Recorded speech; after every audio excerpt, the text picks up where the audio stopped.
এই যে খুনি বাইরে বেরিয়ে এসেছে তা তো মনে হচ্ছে না। হ্যাঁ স্যার, কেননা এখানে মাটিটা তো ভেজা রয়েছে। যদি এখান থেকে লাফিয়ে বাইরে আসে তো কোনো চিহ্ন বা কিছু তো থাকতো। সেটাই তো।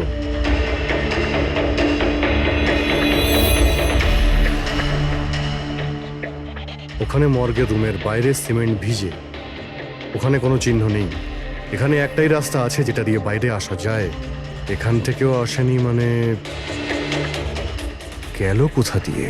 কিন্তু স্যার, একটা জল জ্যান্ত মানুষ এইভাবে হাওয়াতে উড়ে তো যেতে পারে না। কারেক্ট। জলজান্ত মানুষ না হতে পারে পুরবী, কিন্তু মৃত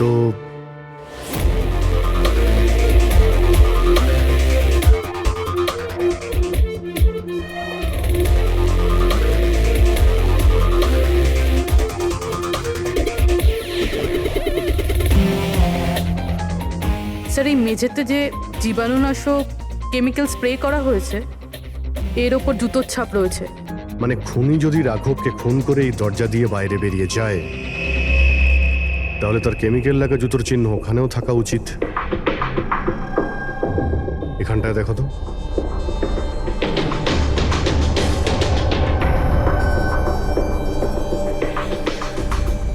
স্যার, এখানে জুতোর ছাপ তো আছে, কিন্তু আমাদের জুতোর ছাপ রয়েছে। এই যে প্লাস্টিক কভার্স আমরা পরে আছি, এগুলো ছাড়া আর কোনো চিহ্ন নেই। আর কোনো চিহ্ন নেই? না। আচ্ছা, আমি যেরকম ভেবেছিলাম তেমনটাই হয়েছে। স্যার, আপনি কি বলতে চাইছেন? মানে হলো খুনি এই দরজা দিয়ে বাইরে যায়নি। স্যার, খুনি এই দরজা থেকে বাইরে যায়নি, মেইন ডোর থেকে বাইরে যায়নি, তাহলে বাইরে গেল কিভাবে? খুনি এই রুম থেকে বাইরেই যায়নি। এটা কি করে সম্ভব স্যার? রাঘবের মৃত্যুর পর এই রুমটা তো আমি নিজে চেক করেছি। যদি রাঘব ছাড়া এই রুমে আর কেউ ছিল তাহলে এই 8টা লাশ। Exactly my point. এখানে 8টা লাশ ছিল, 8টা। স্যার, আপনি কি বলতে চাইছেন? রাঘবের খুন কোনো লাশ করেছে? হতে পারে। এই 8টা লাশের মধ্যে এখানে শুধু 5টা রয়েছে। 3টে লাশ তাদের পরিবারের লোকেরা নিয়ে গেছে। হ্যাঁ স্যার। যে লাশগুলো এখান থেকে গেছে তার ডিটেলস আমার এখনই চাই, এখনই। স্যার, আমার মনে হচ্ছে এই খুনির রহস্য এই 3টে লাশের মধ্যে লুকিয়ে আছে।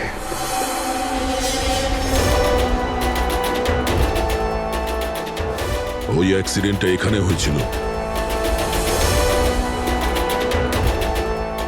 ওই চায়ের দোকানদারকে জিজ্ঞাসা করি, হতে পারে কিছু দেখেছে। আচ্ছা দাদা, আজ সকালবেলায় এখানে একটা অ্যাক্সিডেন্ট হয়েছিল, কিছু বলতে পারেন সেটার সম্বন্ধে? সাহেব, উনি এখানে পাশেই কাজ করতেন।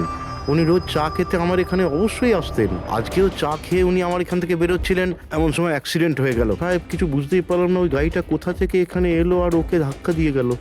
গাড়ির নম্বরটা দেখেছেন আপনি? সাহেব, সবকিছু এত তাড়াতাড়ি হয়ে গেল, নাম্বার দেখার সুযোগই পাইনি। আচ্ছা, গাড়িটা কি ছিল দেখেছিলেন? সাদা রঙের বড় গাড়ি ছিল স্যার। ও একলা ছিল না ওর সাথে অন্য কেউ ছিল? এসেছিলেন তো একা একাই। না স্যার, ও একা ছিল না, ওর সঙ্গে আরেকটা মেয়ে ছিল যে অন্ধ ছিল, আর রাধিকা দিদি তাকে রোড ক্রস করাচ্ছিল যখন অ্যাক্সিডেন্ট হয়েছে। ওই মহিলাটা দেখতে পেতেন না? তাহলে ওরও চোট লেগেছে। কোথায় গেছে ও? সেটা তো জানি না স্যার, অ্যাক্সিডেন্টের পরেই ও উধাও হয়ে গেল। স্যার, আমার মনে হচ্ছিল যে ও নাটক করছে। প্রথমে তো ঠিকঠাকই দাঁড়িয়েছিল, তারপর দিদিকে দেখে ও সাহায্য চাইলো। এটা হতে পারে যে ওই মহিলা যে কোনোভাবেই হোক রাধিকাকে মাঝ রাস্তায় নিয়ে যেতে চেয়েছিল, সেই কারণেই ও চা খাওয়ার জন্য অপেক্ষা করছিল, আর সবাইকে ছেড়ে ও ওর কাছেই সাহায্য চেয়েছে। রাধিকা ওই মহিলাটিকে নিয়ে ডিভাইডারের কাছে যাওয়ার পরেই মহিলাটি গায়েব হয়ে গেছে। তারপরে ওই গাড়িটা রাধিকাকে মেরেছে। তার মানে এটা কোনো অ্যাক্সিডেন্ট নয়, খুন। এখন তো এরকমই কিছু মনে হচ্ছে। কিন্তু স্যার, কেউ রাধিকাকে কেন খুন করবে? সেটাই তো জানতে হবে। রাঘব আর রাধিকার এই দুজনের মৃত্যুর কারণ কিছু বুঝতে পারছি না। রাঘব, এক মিনিট, এই রাঘব জেলে ছিল, আর ওখানে ওকে কেউ মারতে পারতো না। আর রাধিকাকে মেরে রাঘবকে সেখানে পাঠিয়েছিল যেখানে ওকে মারার ব্যবস্থা করেছিল, মর্গ। এক্স্যাক্টলি। কিন্তু স্যার, রাঘব তো একটা সামান্য চোর ছিল, ওকে মারার জন্য এত বড় প্ল্যানিং? ফ্রেডি নিশ্চয়ই এই মামুলি চোরের কাছে এমন কিছু ছিল যেটা মামুলি নয়। আচ্ছা, কালকে এখানে ডিউটিতে গেছিল? আমি ছিলাম স্যার, আর আমার সাথে এই 2 কনস্টেবল।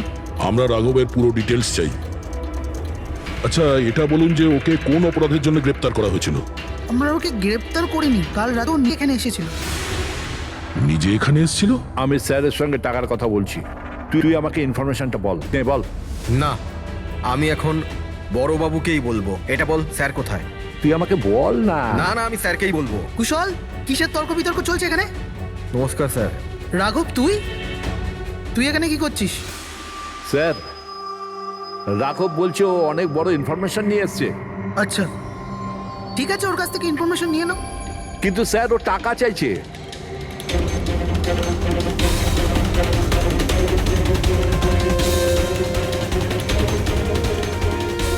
পুলিশের কাছে টাকার গল্প করছিস?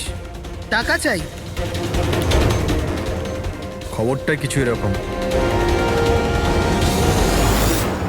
ঠিক আছে, টাকা দিয়ে নিয়ে নাও ইনফরমেশন। কিন্তু স্যার, ও অনেক টাকা চাইছে। পরিমাণটা শুনলে আপনিও চমকে যাবেন।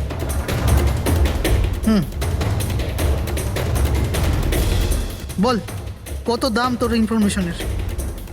3 কোটি। আরে, 3 কোটি? এমন কি ইনফরমেশন ছিল ওর কাছে যে এত টাকা চাইছিল? জানি না স্যার, ও কিছু বলেনি। হ্যাঁ, এটা বলছিল যে কয়েক হাজার লোকের জীবনের প্রশ্ন, কিন্তু বলবে তখনই যখন ও 3 কোটি টাকা নেবে। স্যার, কালকে রাতে তো ওকে আমি লকআপে রেখে দিয়েছিলাম। ভেবেছিলাম যে সকাল হলেই ওকে আমি আমার মতো করে জিজ্ঞেস করব। ঠিক তখনই ওর মেয়ের ব্যাপারে আমরা জানতে পারলাম, আর আমরা ওকে নিয়ে মর্গে চলে গেলাম। স্যার, এমন কি রহস্য ছিল ওর কাছে যার উপরে হাজার হাজার মানুষের প্রাণ নির্ভর করছিল, আর যার জন্য ওর নিজের এবং ওর মেয়ের প্রাণটাও গেল? আগে তো আমাদের এটা জানতে হবে যে এই রাঘব কালকে কোথায় কোথায় গেছিল আর কার কার সঙ্গে দেখা করেছিল, আর সারা দিন ও কি করেছিল। স্যার, দিনের কথা তো জানি না, কিন্তু রাতে ওর রোজকার মতো নেশাতেই ছিল। আমরা ওর ফাইলটা চাই। হ্যাঁ স্যার। এই লোকটা এখানে আসে দেখেছেন? হ্যাঁ আছে স্যার, আপনি ম্যানেজারকে জিজ্ঞেস করুন। ম্যানেজার কোথায়? ওপরে।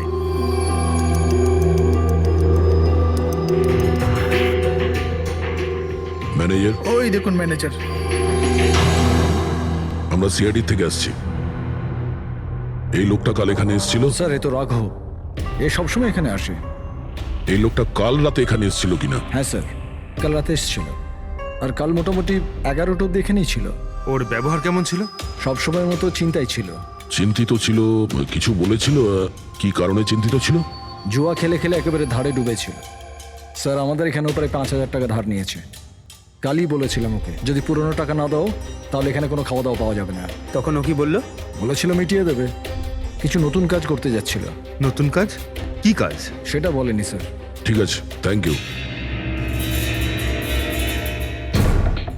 স্যার, এই রাঘব এমন কি কাজ করতে যাচ্ছিল যে ওর সব ঋণ শোধ হয়ে যেত?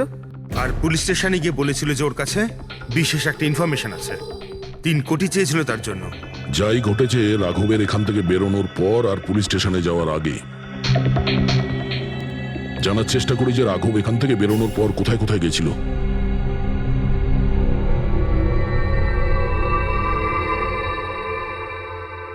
আচ্ছা, কালকে এই লোকটাকে আশেপাশে কোথাও দেখেছিলে? হ্যাঁ স্যার, যখন এখান থেকে বেরোচ্ছিলাম তখন আমি দেখেছি ওনাকে। তারপর কোথায় গেলেন আমি কিছু জানি না। আচ্ছা, এখান থেকে ও হেঁটে গেছিল না? হ্যাঁ স্যার, শুধু হেঁটেই গিয়েছিল, পুরো নেশা করেছিল। ওইদিকে কোথায় গেল স্যার? নেশা অবস্থায় হেঁটে গেছে তো বেশি দূর যায়নি। চলো দেখি। Thank you. ঠিক আছে স্যার।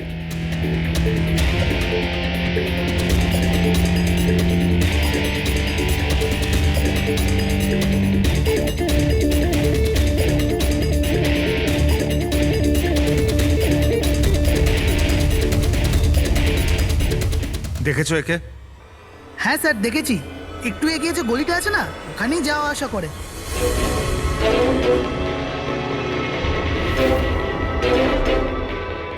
এক মিনিট, এই লোকটাকে দেখেছো? এ তো শিবার আত্মীয়। কাল রাতে জোরে জোরে দরজা ধাক্কা দিচ্ছিল আর শিবা শিবা করে চেঁচাচ্ছিল, পুরো পাড়াকে জাগিয়ে দিল স্যার। এই শিবা থাকে কোথায়? স্যার, 3-4টে বাড়ি পর বাঁদিকে সবুজ রঙের একটা দেওয়াল আছে, ওটাই ওর বাড়ি।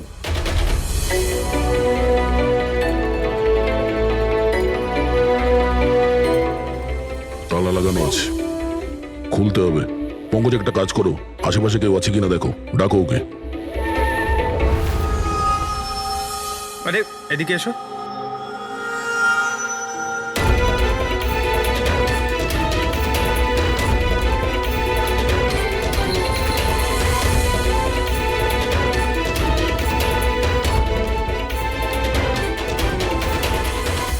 মনে হচ্ছে ঘর খালি করে ও পালিয়ে গেছে এখান থেকে। কোথায় ও? শিবা কোথায়? হ্যাঁ, স্যার ওর তো কোনো খোঁজ খবর থাকে না, যে কোনো সময় আসে যে কোনো সময় যায়। আচ্ছা, কোনো আইডিয়া আছে কোথায় পাবো ওকে? স্যার ওই বস্তির পেছনে ওর ওর আত্মীয়র বাড়ি আছে, ওখানে পাওয়া যেতে পারে, ওখানেও যায় আসে।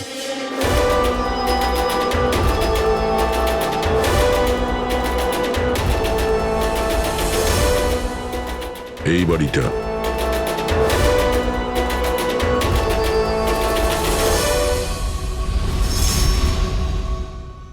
আপনি শিবার আত্মীয়? হ্যাঁ স্যার, আপনারা? এই শিবা এখানে আসা যাওয়া করে কি? হ্যাঁ স্যার, কখনো কখনো। মাঝে মাঝে। আজ আসতে পারে? বলতে পারবো না স্যার। বলতে পারবেন না? Thank you very much. এই করণের লাশ তো অরিজিনাল ছিল, এখন বাকি দুজন, টনি আর সুনীল। এবার এদের মধ্যেই কোনো একজন আছে যে ডাবল মার্ডারের রহস্য ভেদ করতে পারে। এই টনির ডেথ সার্টিফিকেট দিয়েছে ডক্টর বিক্রান্ত।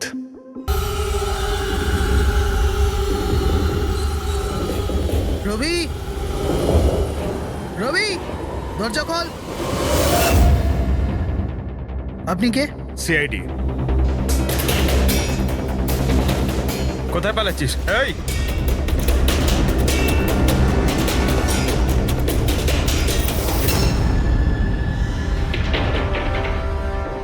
চল। স্যার আপনারা আমার পেছনে কেন পড়ে আছেন? আমি কিছু করিনি, আমাকে মারবেন না। দেখুন আমি। চুপ। এখন এটা বল, ওই রাত্রে রাঘব যখন তোর বাড়িতে এসেছিল তখন কি হয়েছিল? স্যার আমি রাঘবকে নিয়ে গেছিলাম মালাডের কমল সোসাইটিতে। ও চুরি করতে গেছিল, তাই ও একটা বাড়িতে ঢুকে পড়লো, কিন্তু আমি জানতাম না ও কোন বাড়িতে গেছিল। আমি ওখানেই মোটরসাইকেলে ওর জন্য ওয়েট করছিলাম। কিছুক্ষণ পর ও যখন এলো তো ও অবাক হয়েছিল, বলছিল যে ভেতরে ও কিছু পেয়েছে। কি পেয়েছিল? ও ওখানে বোম। কি? আমি ওকে বলেছিলাম যে এই কথাটা আমরা পুলিশকে বলে দিই, কিন্তু স্যার ও নিজের লোভ সামলাতে পারলো না, তো ওর স্বার্থ সিদ্ধি করার চেষ্টা করলো। ব্যাস স্যার, এর বেশি আমি কিছু জানি না। যদি তুমি কিছু না করো তাহলে তুমি পালাচ্ছিলে কেন? স্যার ওই রাঘব আর ওর মেয়ের মৃত্যুর খবর শুনে আমি ভয় পেয়ে গেছিলাম, শুধু আমার আর আমার পরিবারের প্রাণ বাঁচানোর জন্য পালাচ্ছিলাম। স্যার, হয়তো সেই জন্যই বলছিল যে হাজার হাজার লোকের জীবনের ব্যাপার।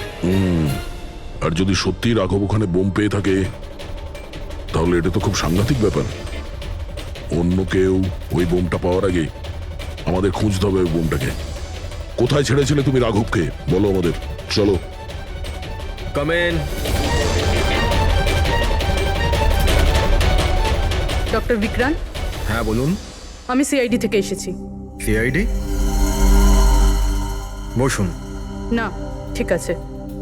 এই এই টনির ডেথ সার্টিফিকেট আপনি ইস্যু করেছিলেন? হ্যাঁ আমি ইস্যু করেছিলাম। আচ্ছা, তাহলে কি টনি সত্যিই মারা গিয়েছিল? এটা কি ধরনের প্রশ্ন করছেন আপনি? অফকোর্স মারা গেছিল, না হলে আমি ডেথ সার্টিফিকেট ইস্যু করতাম কি করে? দেখুন ডক্টর, আমি সেরকম কিছু বলতে চাইনি। এরকমও তো হতে পারে আপনার কোনো ভুল হয়েছিল, ও বেঁচে ছিল আর তারপর। আমার 20 বছরের জীবনে আমাকে আজ পর্যন্ত এরকম অভিযোগ কেউ করেনি। আচ্ছা ডক্টর, আপনি কি টনিকে আগে থেকে চিনতেন? আগে না, ওনার স্ত্রী ওনাকে ক্লিনিকে নিয়ে এসেছিলেন। হার্ট অ্যাটাক হওয়ার জন্য উনি মারা গিয়েছিলেন। হ্যাঁ ম্যাডাম, এটা সত্যি যে আমাদের দিক থেকে কোনো ভুল হয়নি। আমি কোনো হাতুড়ে ডাক্তার নই ম্যাডাম। 20 বছরের অভিজ্ঞতা আছে আমার। ইংল্যান্ড মেডিকেল কলেজ থেকে ডিগ্রি আছে আমার। আপনি বুঝতে পারছেন? England medical college. আর আপনি আমার যোগ্যতায় সন্দেহ করছেন? আমি কি জীবিত আর মৃতর মধ্যে পার্থক্য বুঝি না? I am so sorry doctor, আমি সেরকম কিছু বলতে চাইনি।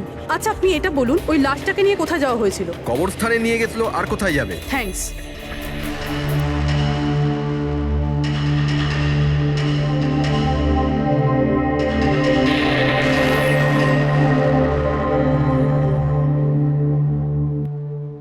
হ্যাঁ পূরবী, কি জানতে পারলে? স্যার, এই ডক্টর বিক্রান্ত যে টনির ডেথ সার্টিফিকেট ইস্যু করেছিল, এ কেমন অদ্ভুতভাবে কথা বলছিল।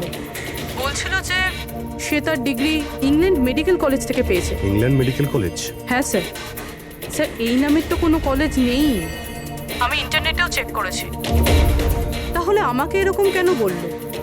আমার মনে হচ্ছে ও কিছু লুকোচ্ছে। স্যার, আমারও তাই মনে হয়। আমি একটা কাজ করছি, আমি খোঁজ নিচ্ছি। দেখো, এই কেসটা কিন্তু খুব বিপজ্জনক, বুঝেছো? তুমি একা কিছু করতে চেও না, তুমি তোমার লোকেশন পাঠাও, আমি এক্ষুনি যাচ্ছি। ওকে? ঠিক আছে স্যার।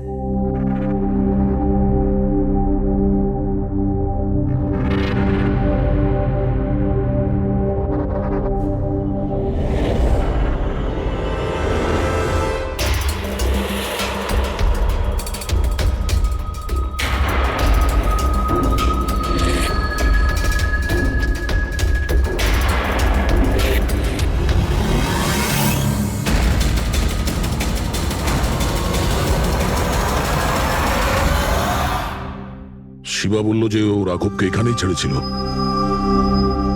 এখানে আশেপাশে কোথাও জিজ্ঞাসা করিনি? আপনাদের যা যা সাজেশন আছে আমাদের বলতে পারেন। মনে হচ্ছে কোনো মিটিং চলছে ভেতরে। একটুখানি সেটা একটু দেখে মেইনটেনেন্সটা নেওয়া বাড়িয়ে যেত। নিলে। এক্সকিউজ মি, আমরা সিআইডি থেকে আসছি, আপনার কাছে কিছু জিজ্ঞাসাবাদ করব। রাঘব নামের আপনাদের মধ্যে কেউ একে দেখেছেন? না স্যার। কাল রাত আপনাদের মধ্যে কারোর বাড়িতে চুরি হয়েছে? কাল আই ডোন্ট থিঙ্ক সো। কিন্তু আপনারা এখানে কি করছেন? দেখুন, আমাদের কাছে পাকা খবর আছে যে এই লোকটা আপনাদের মধ্যে কারোর একজনের বাড়িতে চুরি করেছে। স্যার, যদি আমাদের মধ্যে কারোর বাড়িতে চুরি হয়ে থাকে তাহলে আমরা জানতাম না নাকি? জানতে পারতেন, কিন্তু আপনারা যদি আমাদের মিথ্যে কথা বলেন তাহলে আমরা জানবো কি করে? আমাদের আপনাদের সবাইয়ের ঘরের তল্লাশি নিতে হবে। নিতিন বাবু, let's cooperate with CID. Sir, আপনারা তল্লাশি নিতে চান, আপনারা করুন তল্লাশি, আমাদের কোনো প্রবলেম নেই। ঠিক আছে, মনে হচ্ছে তল্লাশি করে কোনো লাভ হবে না। বোম এখান থেকে সরিয়ে দেওয়া হয়েছে। এতক্ষণে বম হয়তো টার্গেটে পৌঁছেও গেছে। তাহলেও এদের মধ্যে কেউ না কেউ মিথ্যে কথা বলছে। একটা কাজ করো, এদের সবার ডিটেলস বার করো। বোম না হোক, বারুদ কিংবা অন্য কোনো প্রমাণ নিশ্চয়ই পাবো। আমাদের কাছে সময় খুব কম, তাড়াতাড়ি করো।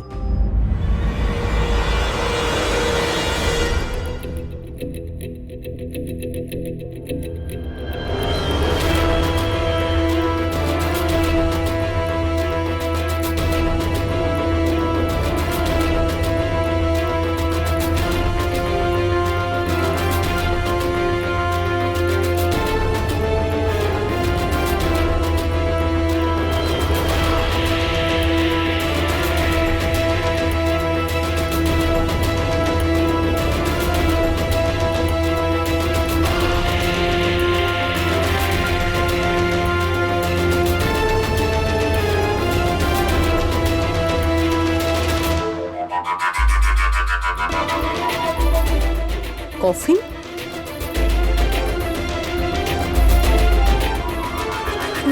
টনির লাশ এখানে?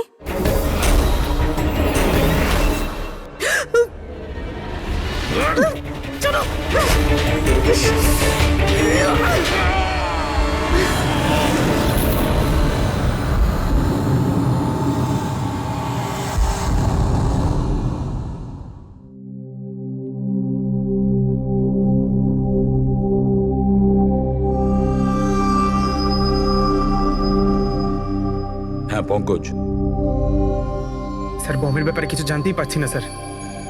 যে কটা লোককে আমরা সন্দেহ করছি না, প্রত্যেকটা লোকের ঠিকুজি খুঁজে বের করো খুব ভালো করে। হ্যাঁ দয়া, এই ব্যাপারে কিছু খুঁজে পেলে?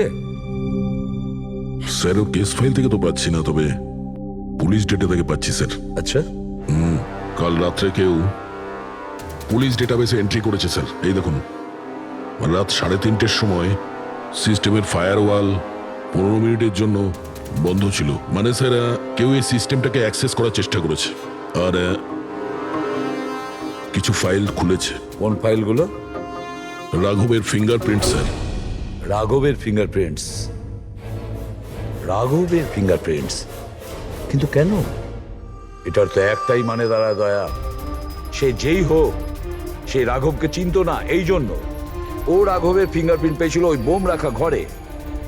সেই ফিঙ্গারপ্রিন্ট পুলিশের ডাটাবেসকে হ্যাক করে ওর ফিঙ্গারপ্রিন্টের সঙ্গে ম্যাচ করে দেখা হয়েছে। রাঘবের ব্যাপারে ওরা পুরোটাই জানতে পেরেছে, রাঘব দেখতে কেমন, কি কাজ করে, আর সেখান থেকে ওরা জানতে পারে যে রাঘব জেলে বন্দী হয়ে আছে।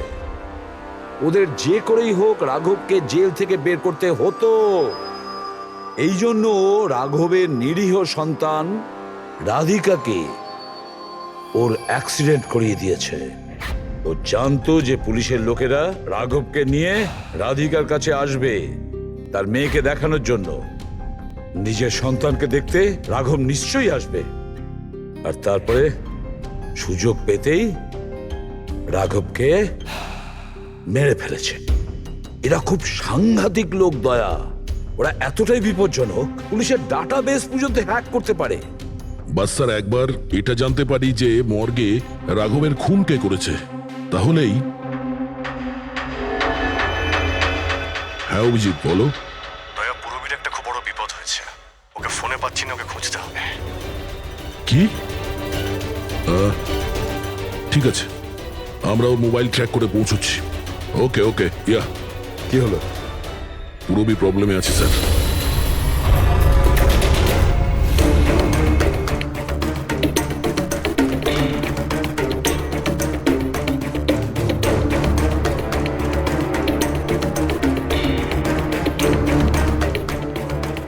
লোকেশন তো এটাই বলছে,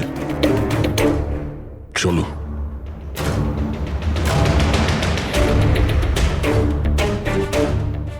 স্যার, দরজা তো খোলা।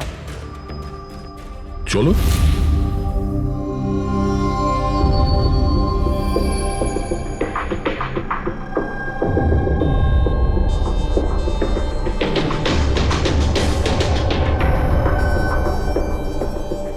এখানে তো কেউই নেই।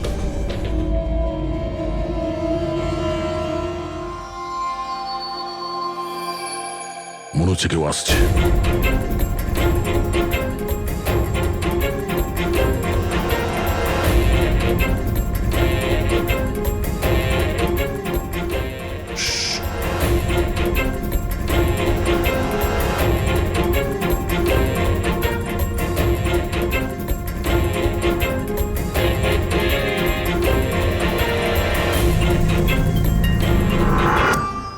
অভিজিৎ, তুমি? আমি পুরবীর মোবাইল ট্র্যাক করে এখানে এসেছি। পুরবী কোথায়? পুরবী তো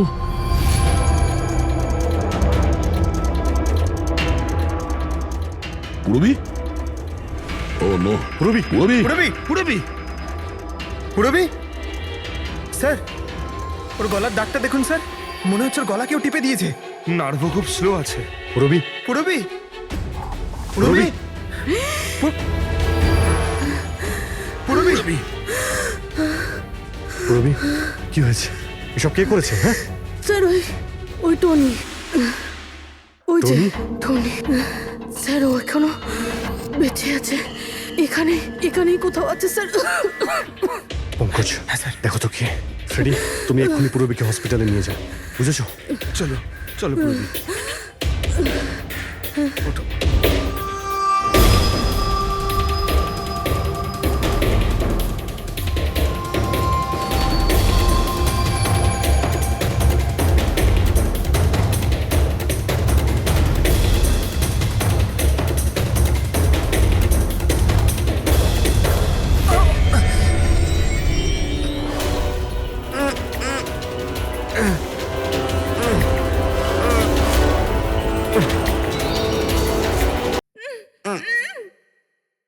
আমার স্বামী। ভয় পাবেন না, আমরা সিআইডি থেকে। সাবধানে।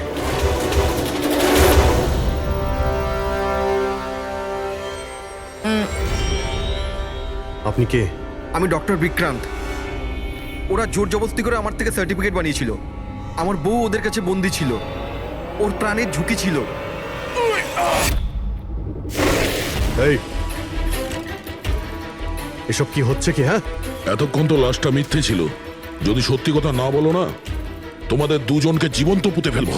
না স্যার, আমি বলছি স্যার, আমি বলছি। তুই অন্ধ হওয়ার নাটক করেছিলি যাতে এই টনি রাধিকাকে মারতে পারে। বস, পুরবি কেমন আছে? স্টেবল, হসপিটালে অবজারভেশনে আছে। গুড। রাধিকার খুনের রহস্যটা তো বুঝতে পারলাম। এটা বলো যে রাঘবকে কি করে মারলে তোমরা, ওই মর্গে কি করে ঢুকলে তোমরা, আর লাশ হওয়ার অ্যাক্টিং কি করে করলে? হ্যাঁ, অ্যাক্টিং ছিল না দয়া, ও সত্যিই মরে গেছিল। কি?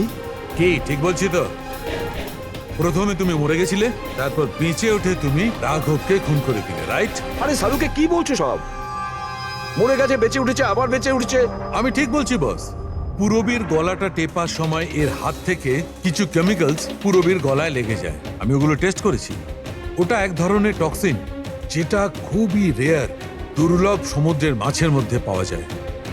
এই সামুদ্রিক মাছ নিজেদের প্রাণ বাঁচানোর জন্য এই টক্সিনের ব্যবহার করে। কিছুক্ষণের জন্য একে দেখে মনে হবে যে মারা গেছে, কিন্তু আবার বেঁচে ওঠে। এও সেই টক্সিনেরই ব্যবহার করেছে। এও কিছুক্ষণের জন্য মারা গেছিল। আর এই টক্সিনটা এমন অদ্ভুত জিনিস যে কেউ একে ধরতে পারে না। মানুষের হার্টবিট একদম একদম বন্ধ হয়ে যায়। দেখে মনে হয় যেন মানুষটা মরেই গেছে। এই কাজটাই এ করেছে। প্রথমে মারা যায় আর তারপরে বেঁচে উঠে রাঘবকে খুন করে। কে ঠিক বলেছি?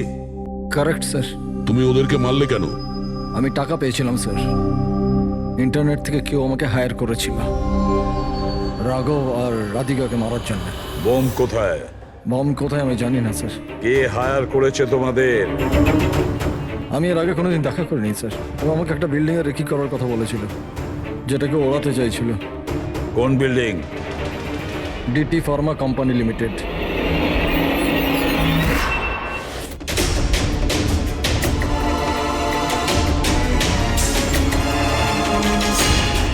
এদিকে শোনো ভাই, এদের মধ্যে কেউ কি এখানে আজকে এসেছে? হ্যাঁ, এ পার্কিং লটে গেছে স্যার।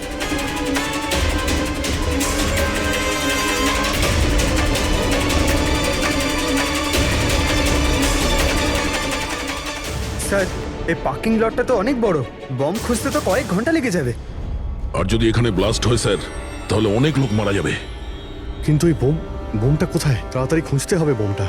একটা কাজ করো পঙ্কজ, হেড্রিক, তোমরা ওই দিকটা যাও, আমরা এই দিকটা দেখছি। খুব ভালো করে দেখো।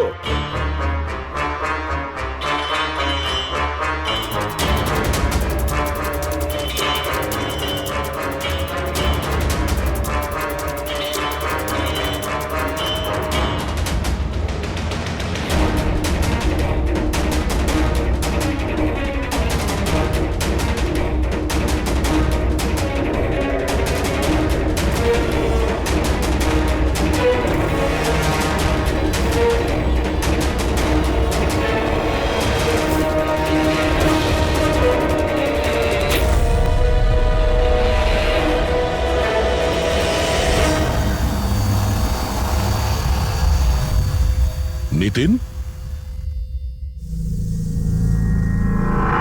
সিআইডি এগোবে না কেউ বলে দিলাম। টিকা টিপে দেবো আমি, ছাড়বো না আমি কাউকে। পালিও না। চলুন স্যার, ওকে ধরো।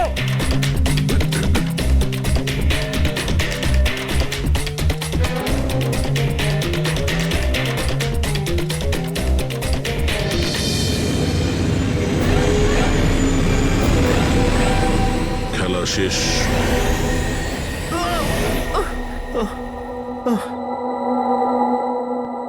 বলো নিতিন, কেন বোম দিয়ে এই বিল্ডিংটাকে উড়িয়ে দিতে চাইছিলে? বিল্ডিং নয়, কোম্পানি এটা। স্বপ্ন আমার, পরিশ্রম আমার। এটাকে আমি জমি থেকে আকাশ পর্যন্ত তুলেছি। রক্ত ঘাম এক হয়ে গেছে এটা করতে আমার। আর এরা সব কৃতজ্ঞতা স্বীকার তো দূরে থাক, আমাকে বের করে দিয়েছে ওই বোর্ড অফ ডিরেক্টর। আমি বানিয়েছি ওকে, আমি।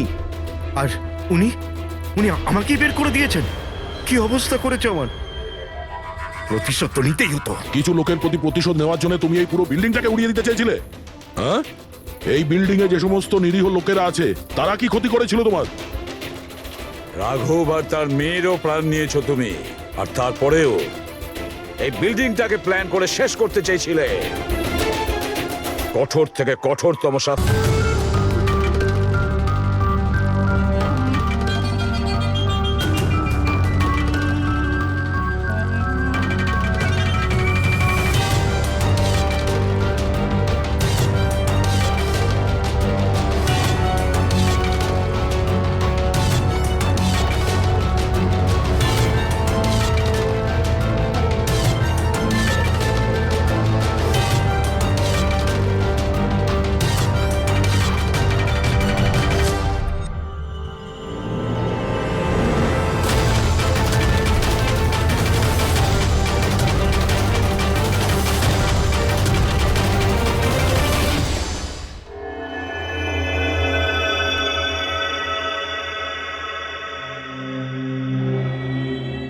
কত হয়েছে দাদা? 7 টাকা। Thank you. খুচরো নেই। কোনো ব্যাপার না, আমি তো আসতেই থাকি। Next time. হ্যাঁ, সে তো জানি। কেউ রাস্তা পার করিয়ে দিন। রাস্তা পার করতে চাই। আসুন, আমি আপনাকে ওপারে পৌঁছে দিচ্ছি। সামলে, হ্যাঁ? ভগবান তোমার ভালো করুক, নয়তো আজকালকার যুগে কে কাকে সাহায্য করে। আর এমন কিছু করে দিইনি আমি। 1 মিনিট, হ্যাঁ?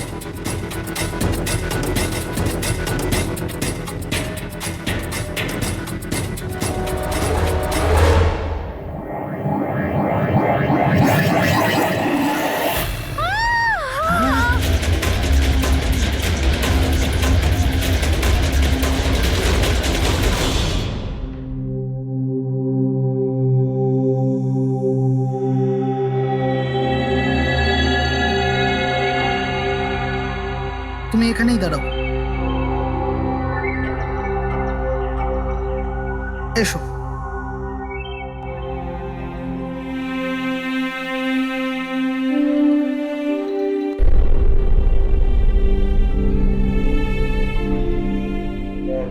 রাধিকা, ওঠো রাধিকা, দেখো তোমার বাবা এসেছে। স্যার, এটা কবে হলো, কি করে হলো? কাল রাত্রে তো একদম ঠিক ছিল আমার মেয়ে।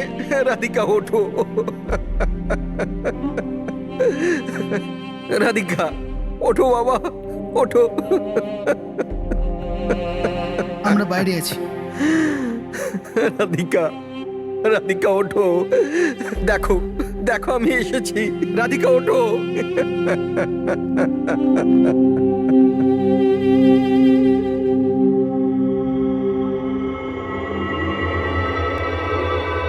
ডক্টর, অ্যাকচুয়ালি কি হয়েছিল? অ্যাক্সিডেন্ট। সকাল সকাল একটা গাড়িতে মেরেছে। যতক্ষণ লোকে এখানে নিয়ে এলো মারা গেছিল।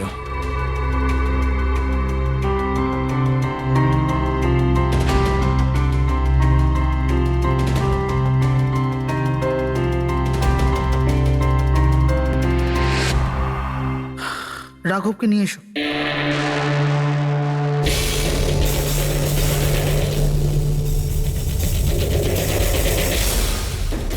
স্যার, একটু ভেতরে চলুন। কি হয়েছে? আসুন না স্যার।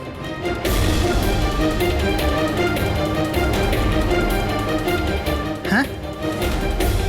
ও নো, ডক্টর।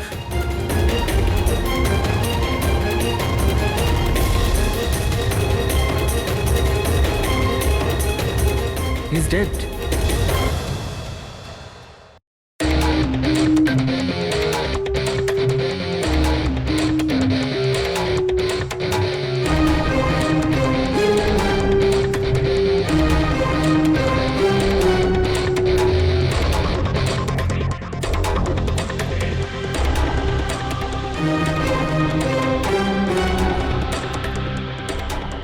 ঘাড় খুব বাজেভাবে ভেঙে গেছে স্যার। খুনি কোনো সুযোগই দেয়নি। স্যার, মাত্র 10 মিনিটের জন্য ওনাকে একা ছেড়েছিলাম। বুঝলাম না কি করে এসব হলো 10 মিনিটে। খুনির কোনো সূত্র? না স্যার, আমরা তো বাইরেই ছিলাম স্যার, দরজাও বন্ধ ছিল। কেউ বাইরে থেকে ভেতরে আসেও নি, ভেতর থেকে বাইরে যায়ও নি। এটা কিভাবে সম্ভব? মানছি খুনি এখানে লুকিয়ে বসেছিল, কিন্তু এসব করে বাইরে গেল কি করে, আর সেটা 10 মিনিটের ভেতরে? না না না, একটা কথা বল, তুমি জোর দিয়ে বলতে পারবে যে এখানে লাশ ছাড়া অন্য কেউ ছিল না? একদম স্যার, কেউ ছিল না। কারণ ঘর থেকে বেরোনোর আগে পুরো ঘরটা আমি নিজে চেক করেছি। কোনো লাশ তো খুন করতে পারে না, তাহলে করলোটা কে? এটা নিশ্চয়ই কোনো মানুষেরই কাজ। খুনি কোথায় লুকিয়ে থাকতে পারে? এই রাঘব কে ছিল? একজন সাধারণ চোর ছিল। কাল রাত থেকেই লকআপে ছিল। অ্যাক্সিডেন্টে ওর মেয়ে মারা গেছিল, তাই ওকে এখানে নিয়ে এসেছিলাম। দয়া,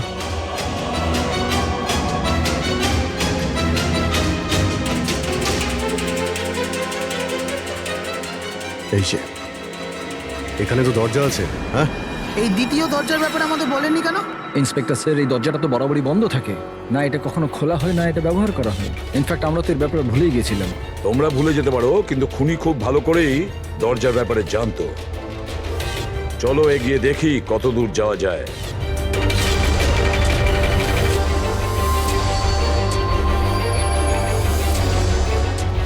স্যার এই জায়গাটা তো সত্যি সত্যি অনেক দিন ধরেই বন্ধ পড়ে আছে মনে হচ্ছে। স্যার, হ্যাঁ এই দেখুন, জুতোর চাপ আর এই টুলের চাপ, মনে হচ্ছে কেউ এখানে বসেছিল।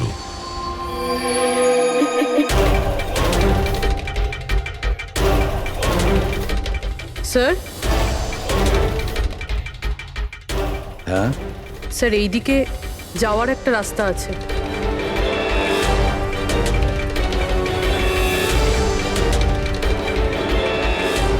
স্যার, হ্যাঁ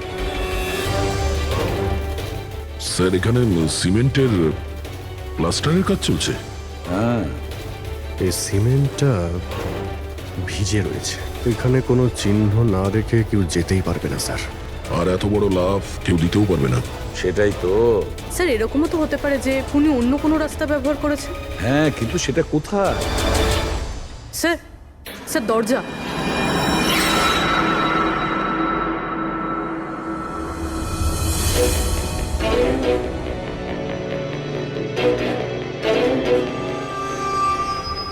সামনেই সিকিউরিটি কেবিন, এখান থেকে তো বেরোনো অসম্ভব।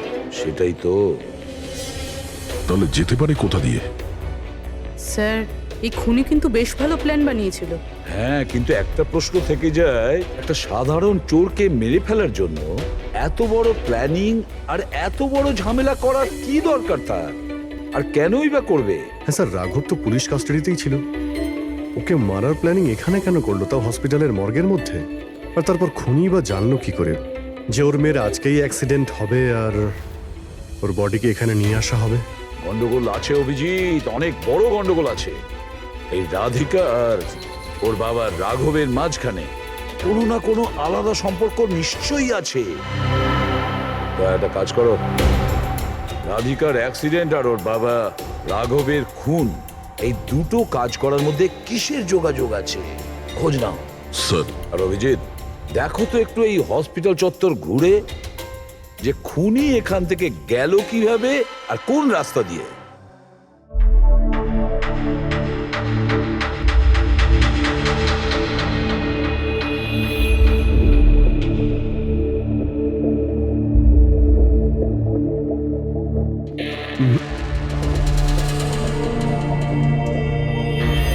এই জানালা দিয়ে